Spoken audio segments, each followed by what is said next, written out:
The mother, who's a flamboyant California biker with an affinity for who bravely raises her little son Rocky, a little boy with a rare disease that eventually distorts his face into a cruel mask of deformity. Most people think they already know this story. A teenage boy with a rare facial disfigurement. A leather-clad biker mother who refused to treat him like he was fragile. A tear-soaked 1980s Hollywood drama. Cher in full costume, playing a woman who was somehow even wilder in real life. That's the version everyone remembers. But the movie was never the whole truth. Before she died, the real woman behind that character sat for interviews where she said things about her son, her choices, and her own life that the film never touched. Some of it is uncomfortable. Some of it complicates the inspirational mom image people have carried around for 40 years. Today we're going through what actually happened to Roy Lee Rocky Dennis and his mother, Florence Rusty Tullis, and what she was willing to say once the cameras stopped rolling. Before we get to what Rusty said, you have to understand what this family actually lived through, because the movie compressed years of hardship into something that looks tidy on screen. Roy Lee Dennis was born on December 4th, 1961, in Glendora, California. As a baby, he wouldn't settle unless he was rocked, which is where the nickname Rocky came from. Early on, he was simply a sickly kid, plagued by ear and sinus infections that didn't seem unusual for a toddler. Then, around age 2, a routine set of tests revealed something in his skull that doctors couldn't immediately explain.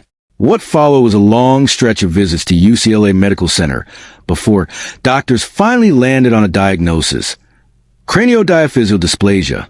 It's a condition so rare that when Rusty was first told about it, doctors said only a handful of cases had ever been documented anywhere in medical history.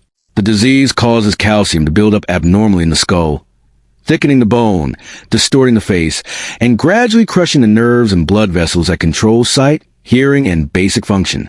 The prognosis doctors gave Rusty was brutal. They told her Rocky would likely go blind, would probably have significant impairments, and would not live past early childhood. Somewhere around age 7, they said this would likely be over. Rocky lived to 16.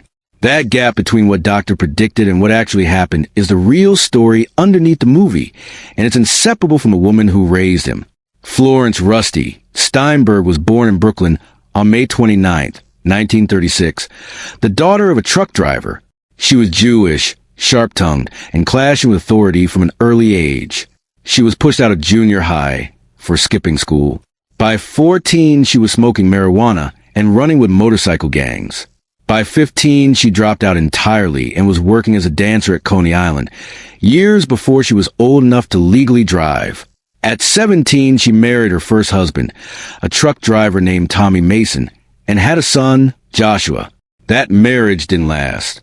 She eventually remarried, moved to California with her second husband, Roy Dennis, and in 1961 had Rocky. By the time Rocky was diagnosed, Rusty had already built her worldview around one core belief: that the mind has real power over the body. She'd say in later interviews that she decided years earlier that if a person could make themselves sick through fear, they could also push themselves toward wellness through sheer will. She raised Rocky inside that belief. When his headaches flared, which happened constantly as the disease progressed, she'd send him to his room and tell him to work through it, to make himself well. Whether that philosophy helped Rocky or simply asked too much of him is something people still debate. What's not up for debate is that Rusty refused, over and over, to let institutions define her son. Doctors said his eyesight was too poor for him to learn to read. She ignored them. Schools tried to push him out of mainstream classrooms. She fought them and won. She told People magazine years later that she didn't believe the resistance she faced was really about Rocky's intelligence, which she was convinced was completely intact. She thought it was about other people's discomfort. Rocky proved her right. He went on to graduate junior high as an honor student, despite starting out behind academically. He was voted things like most good-natured and friendliest by classmates. He tutored other kids for pocket money and negotiated his own rate.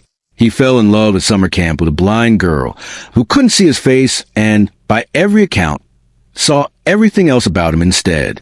The film's screenwriter, Anna Hamilton Phelan, first encountered Rocky in person during a visit to UCLA's Genetics Research Center, expecting to meet a suffering, fragile kid.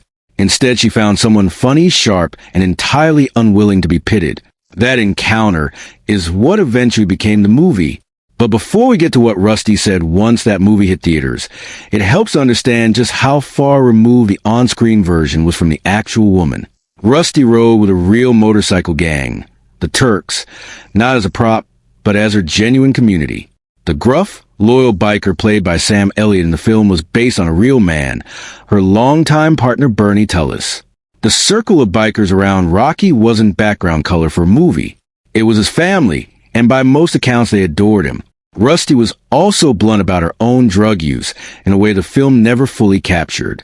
She pushed back publicly on the idea that she used because she was overwhelmed or drowning in grief. Her own explanation was simpler and less flattering. She said partying and drug use were just part of the lifestyle she lived. Full stop. She wasn't interested in being framed as a tragic figure self-medicating her pain. She wanted to be understood as exactly who she was.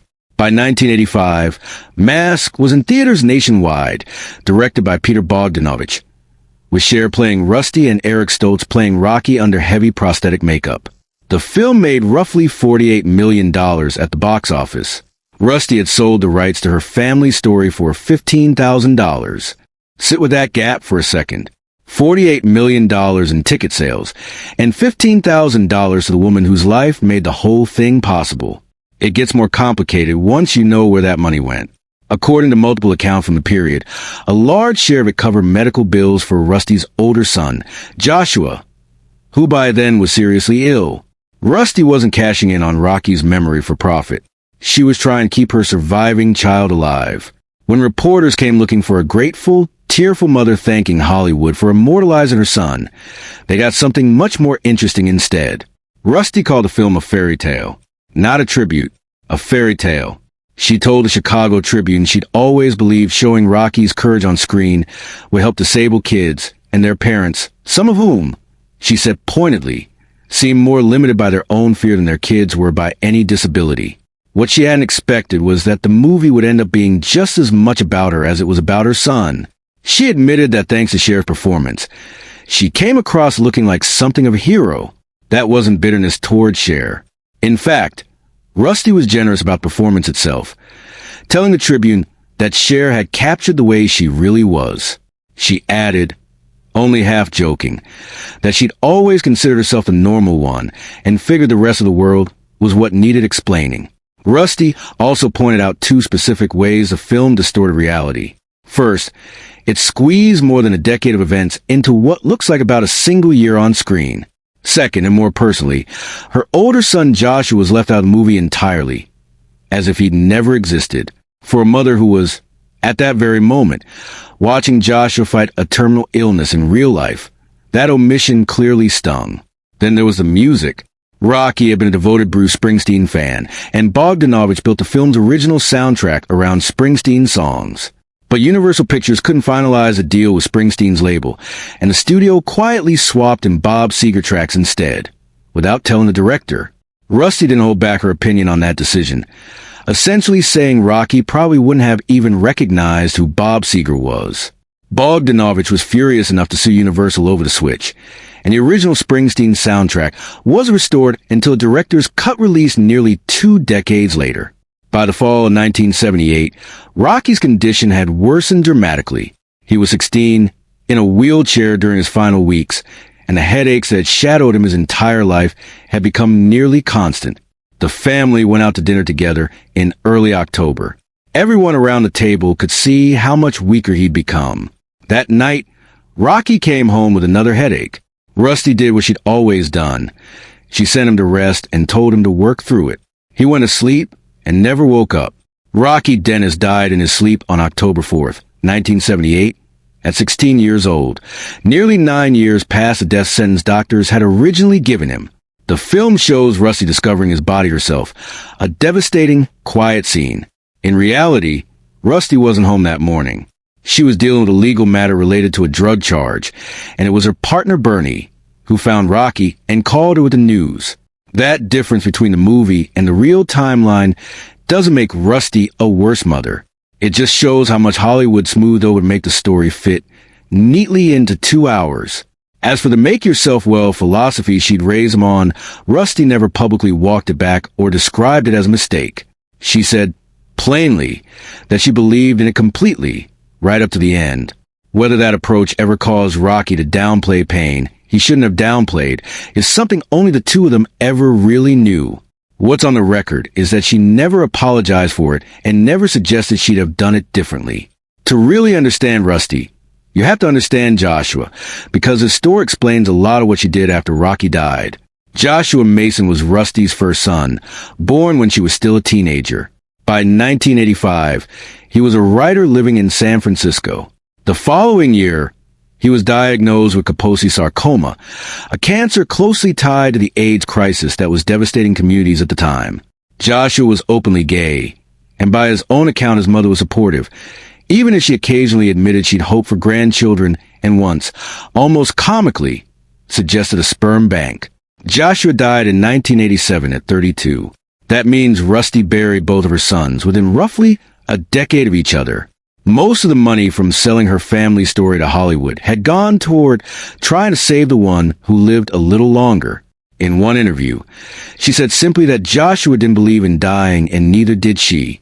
After Rocky's death, Rusty moved to San Francisco and took up Buddhism.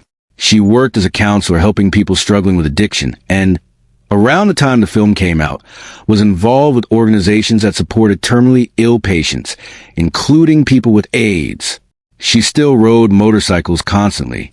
On October 14, 2006, riding her three-wheeled motorcycle through an intersection, a tire came loose.